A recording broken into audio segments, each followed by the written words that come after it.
The Eagle and Child, Episode 34, After Hours with Justin Wiggins.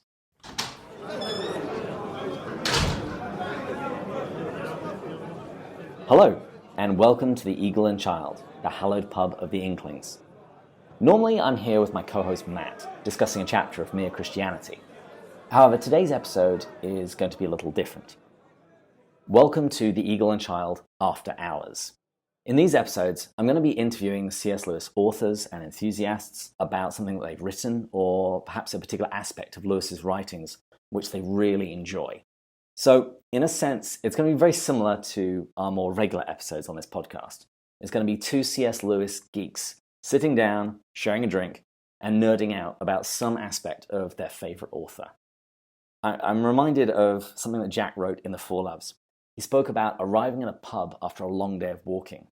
He says, when our slippers are on, our feet spread out towards the blaze, and our drinks are at our elbows, when the whole world, and something beyond the world, opens itself to our minds as we talk.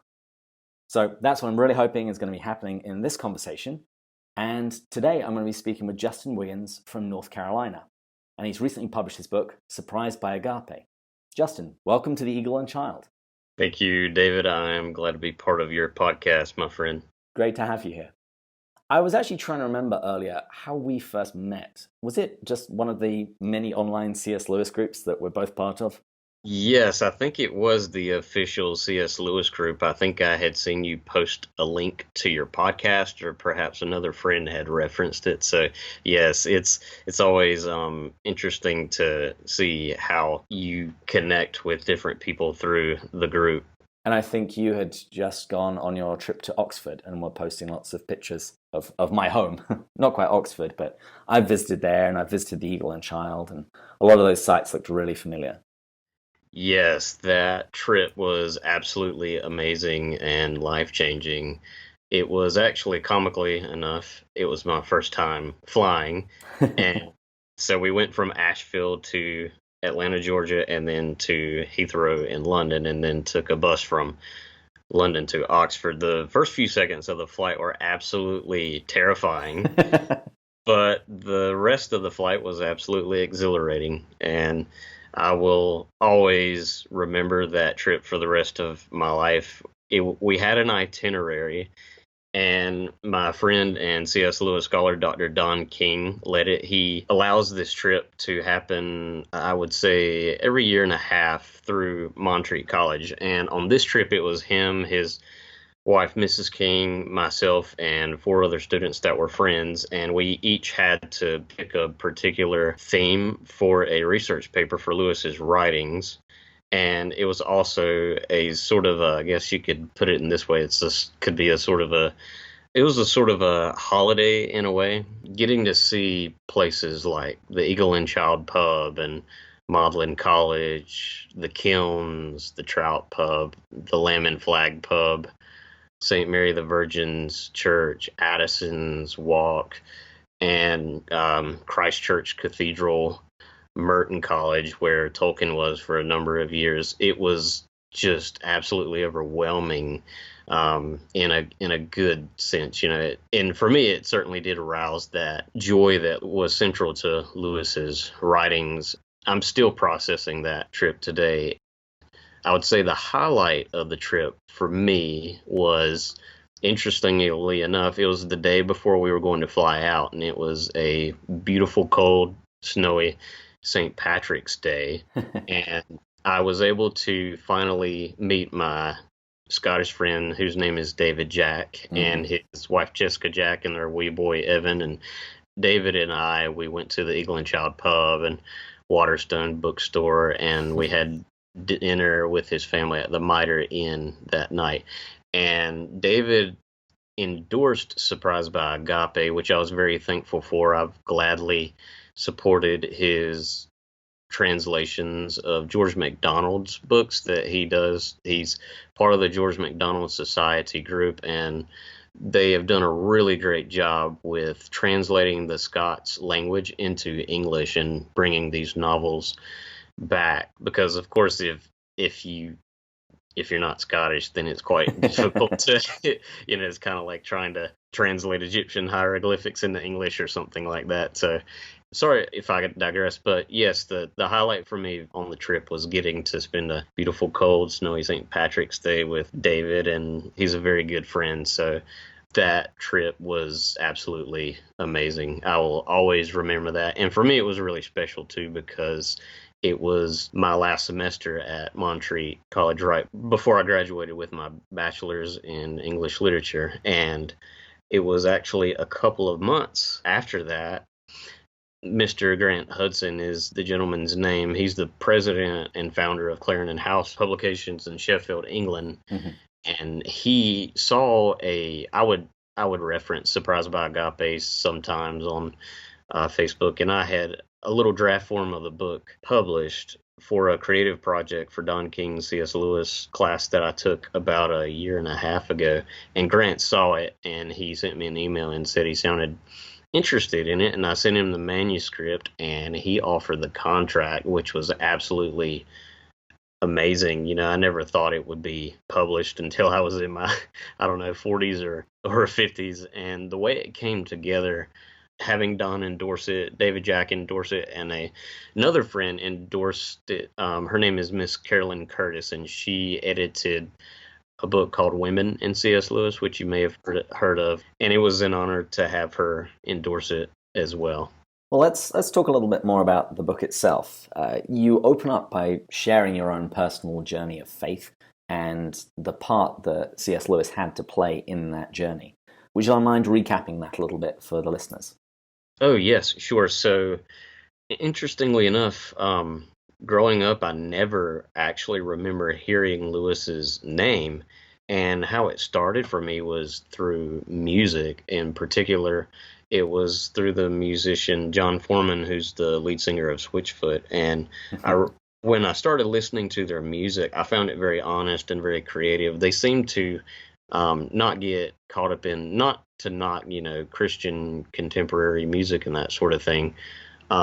They seem to not box in their music, and they have this quote where they say, "We make music for thinking people," and they didn't see any like a sacred secular either or. And so for me, that was really refreshing to hear their music. And I loved their honest lyrics and how they really lived out their faith. And so that was really important for me in understanding how universal different artistic mediums are. And I remember very vividly that John referenced C.S. Lewis many times, and it was in particular the song "This Is Home" that they wrote for the Prince Caspian movie.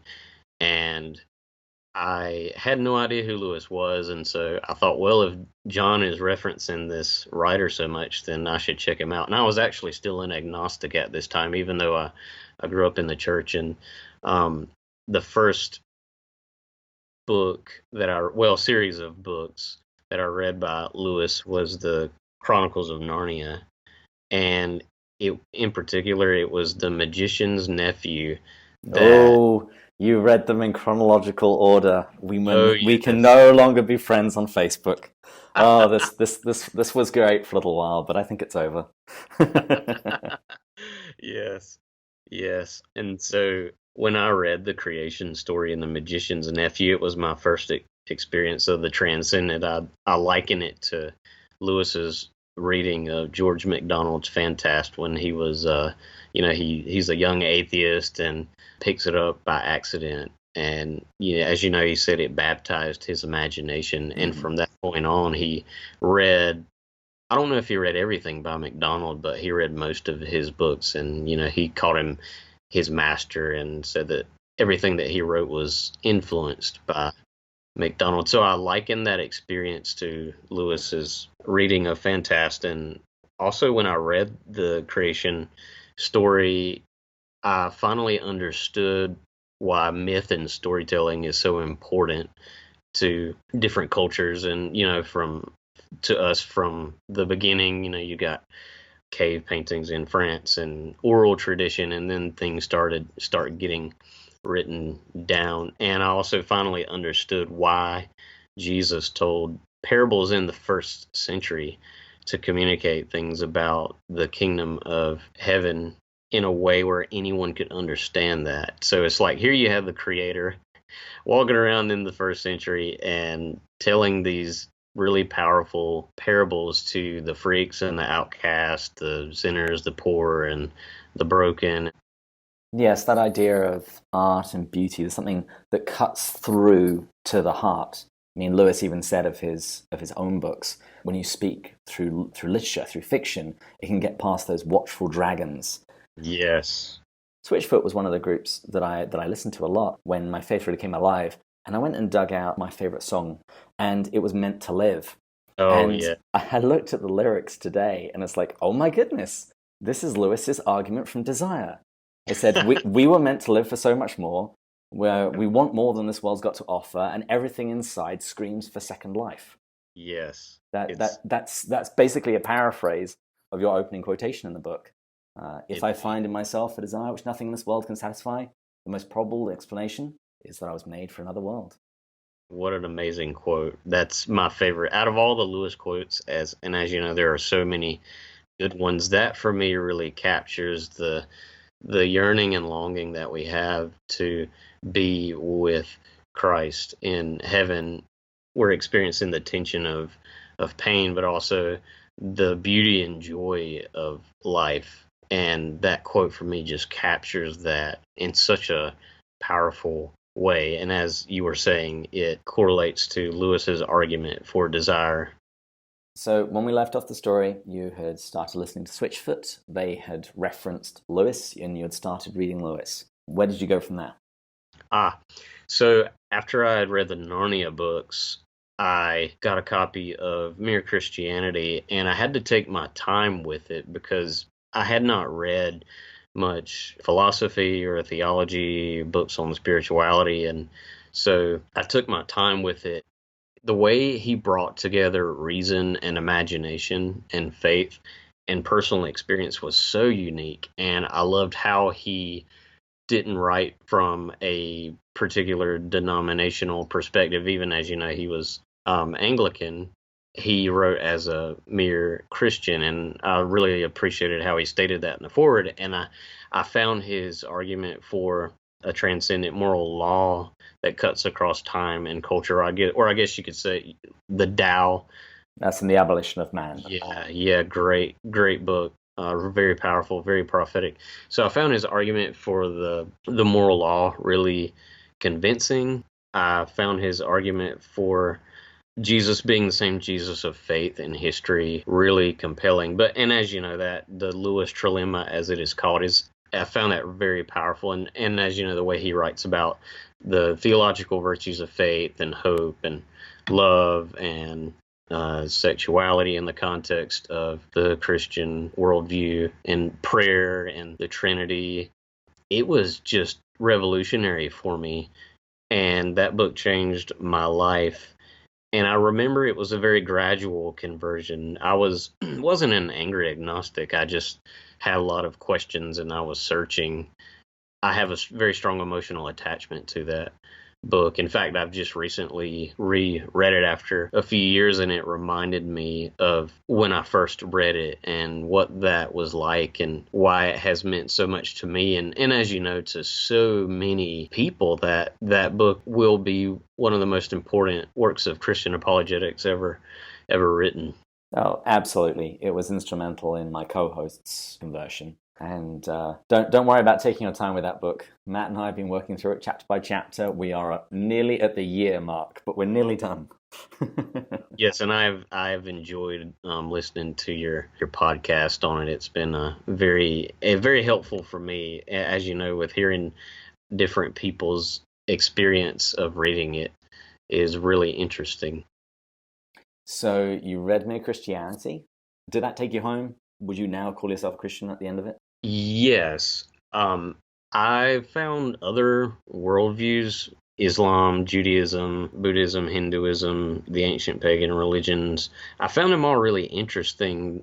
but I didn't find anything more compelling than Christ. And he was no longer this figure on the verge of legend, and maybe he was a historical person.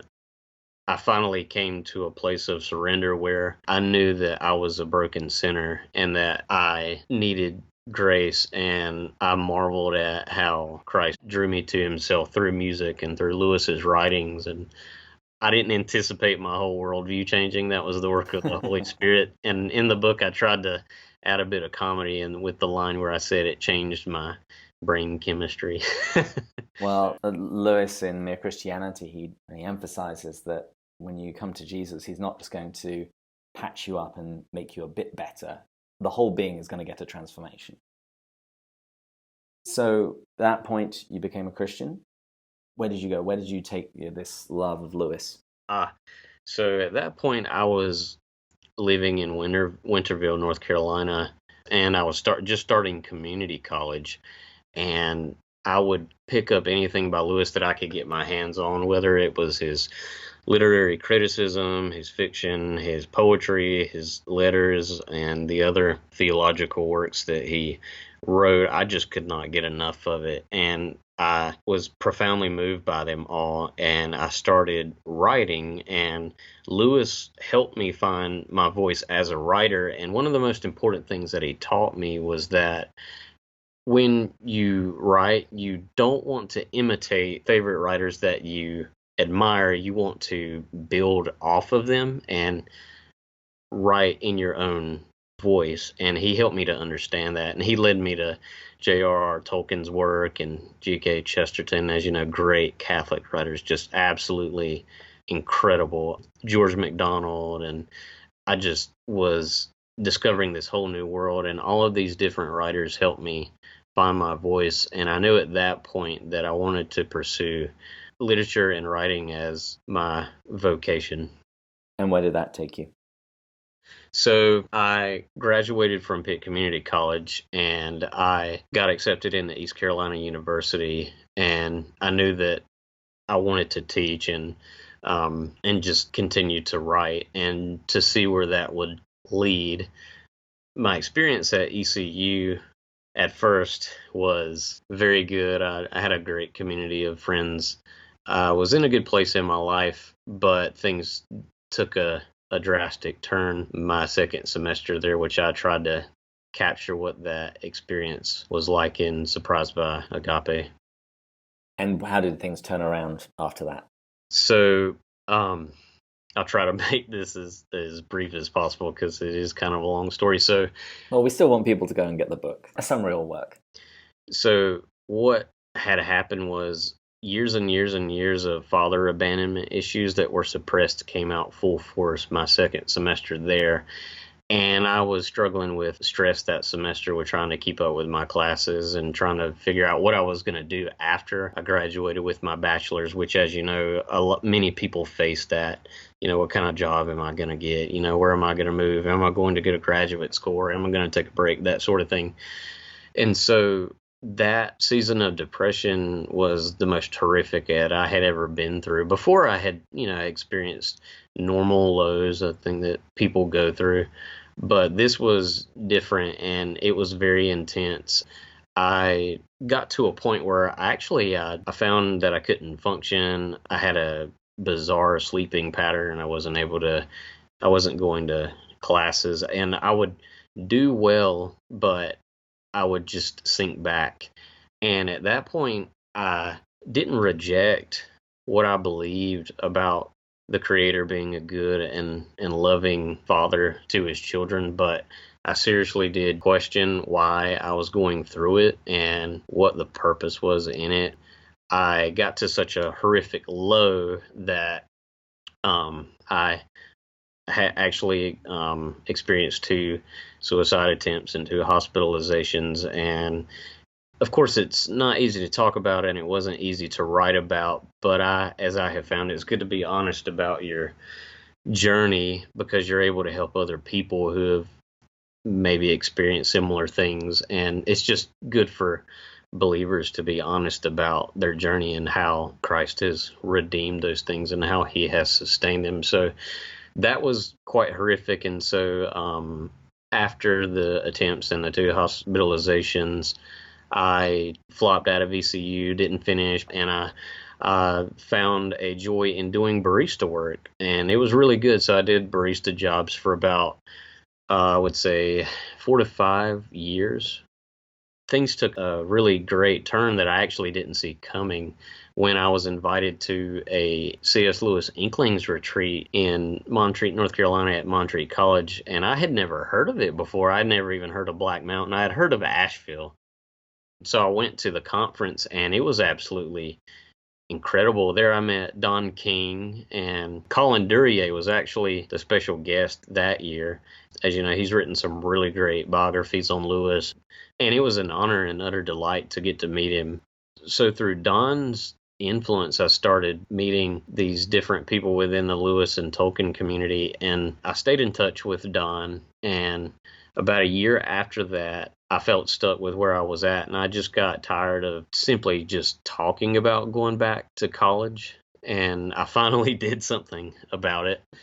And so I applied to Montreat College, and I got in. I marvel at the experiences that I had when I went there. I'll give a few examples, and I tried to write about that in the book to show how out of all the suffering and the trauma and the pain from the few years prior to that came so much joy and beauty, and found an amazing community and just had experiences that I marvel at. It's incredible. It's certainly all of it's because of the grace of Christ.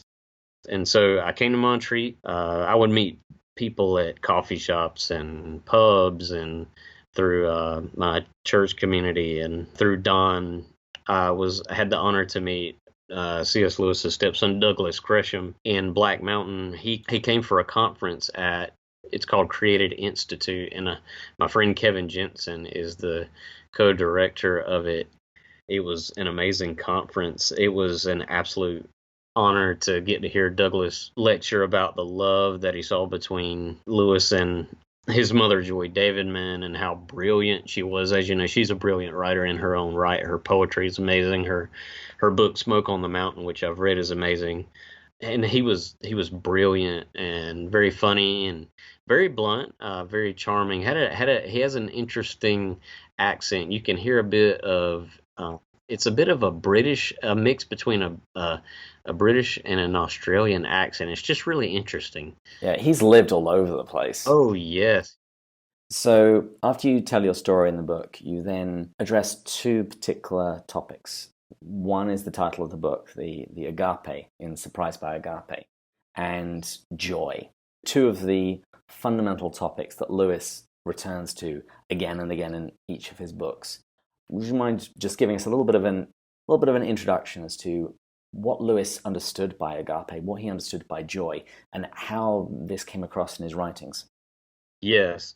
So the Greek word agape is my favorite word out of any language, and I actually got it as a tattoo on my right wrist as an important reminder of how the agape love of Christ sustained me. And so, as you could see from the title, I sort of stole from Lewis's Surprised by Joy, but he got that from a poem by William Wordsworth.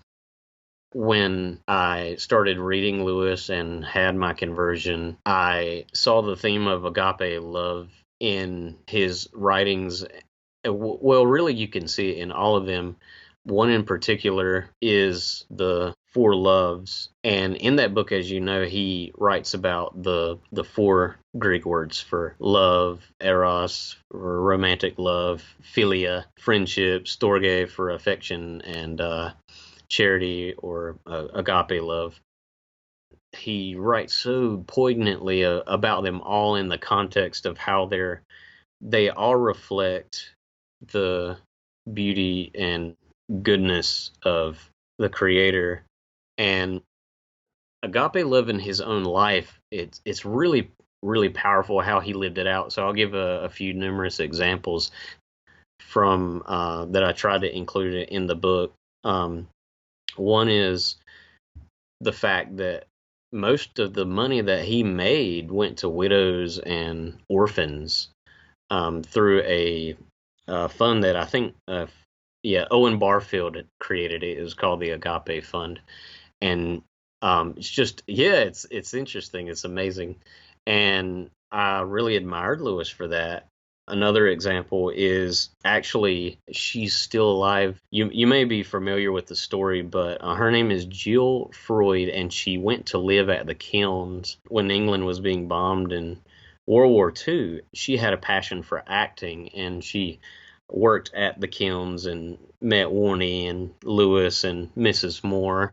She really admired his character, and she had read the Screwtape Letters and a few of his other books and really admired his character. And she was very poor and didn't have enough money to go to, I can't remember the name of the school. I think it's in London, Royal Academy of Acting. I'm probably getting that wrong, but Lewis paid for her to be able to go, and that to me speaks volumes about his character. And also what I tried to include in the book about how the agape love of Christ just completely transformed his life. And as you know, there's an element of comedy in his conversion, and another book is in Surprised by Joy of how he tries to capture how he was so reluctant. He did not want Christianity to be true. He didn't want anyone to interfere in his life.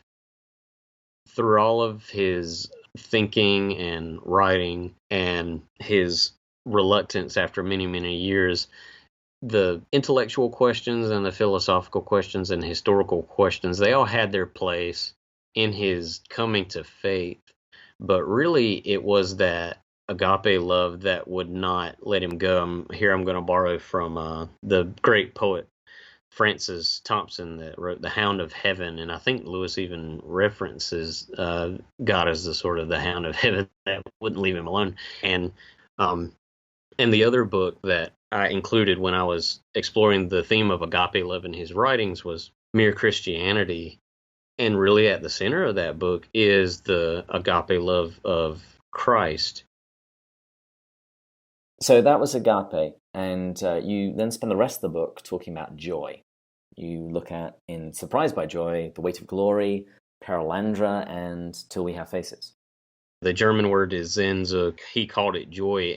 It's really at the center of who he was. Take The Weight of Glory, for example, in that sermon that he gave at St. Mary the Virgin's, and I think the year was 1941. And of course, it was absolutely incredible getting to actually see it in person. And I made sure to read The Weight of Glory there.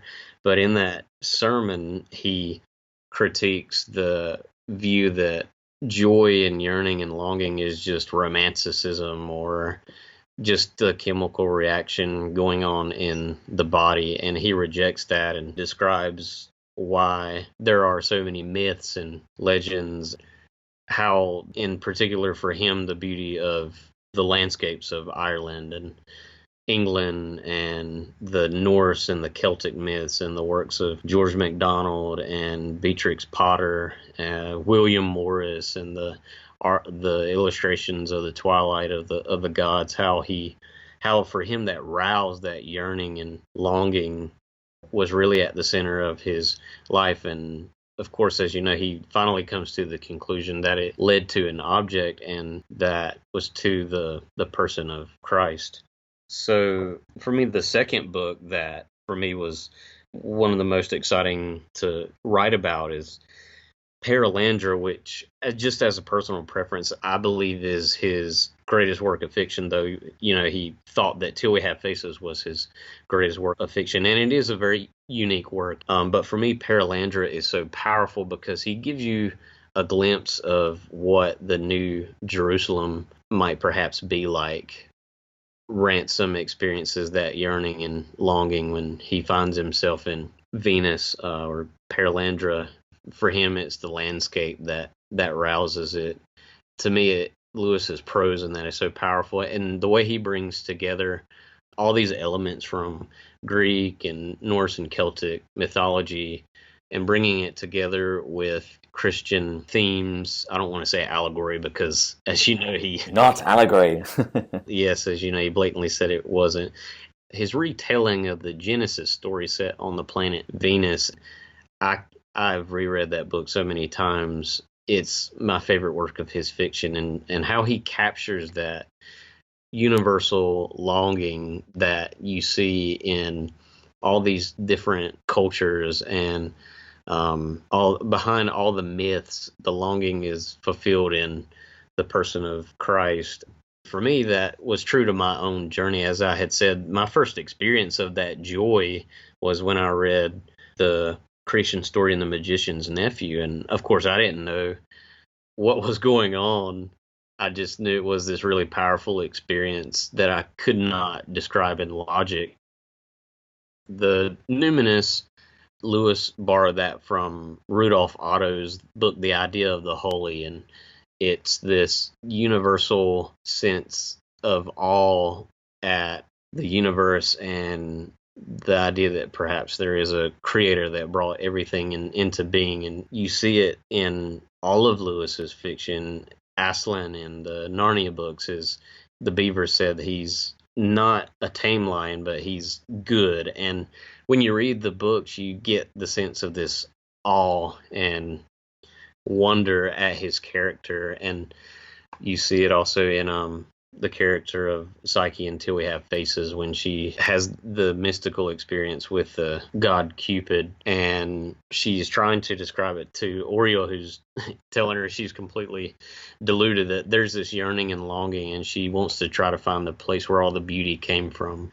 And so for me, that yearning and longing certainly played a huge role in my conversion, because the music and the movies and the landscape of North Carolina, reading the creation story in The Magician's Nephew, and even the season of fall, which is my favorite season, all of these things roused this yearning and longing.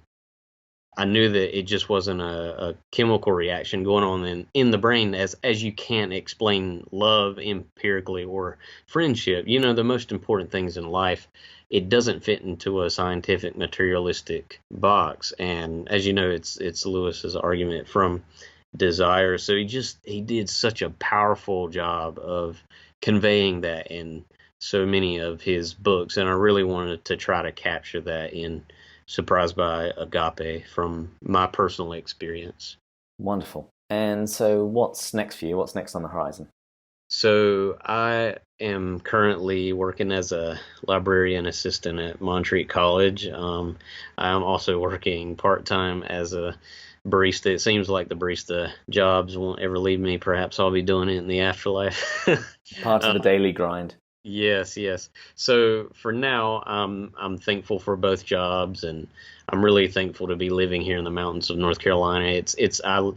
Many of the faculty at Montreat College are very good friends, and the Surprised by Agape is doing very well, and I'm very thankful.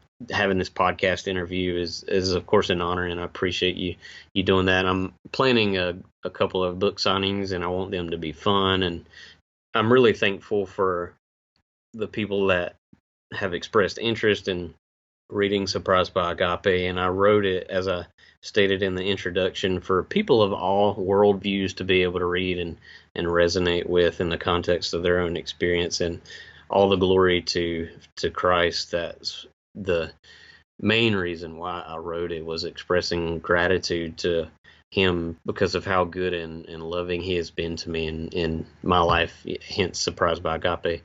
But for now, my plan is to work and save up for going, hopefully, if all works out, going to Oxford Brookes University next fall. If I work really hard towards it and make sure I have enough for the plane ticket and student visa and deposit, I really hope to be there. My goal is to live and work and study in Oxford, England for many years to come. I really hope to live and work in where Lewis and Tolkien and Charles Williams were for many years of their lives. Well, I always like to be very encouraging of any Americans who want to return to the British Empire, so I congratulate you on your decision. Yes, I am one of those, sir. I am an Anglophile. Well, this has been wonderful, and thank you again for speaking to us here. I'll put links to everything that we've talked about in the show notes. And if listeners out there would like more of these kinds of episodes, please let me know either on the website, restlesspilgrim.net, Twitter, and Instagram at pintswithjack.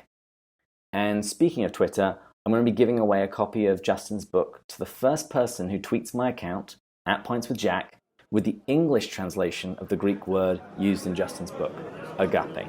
So, first person that tweets me the English translation will get a free copy of Justin's book. And Justin, we have a tradition on this show to cheers out. So, further up. And further in. Cheers. Cheers.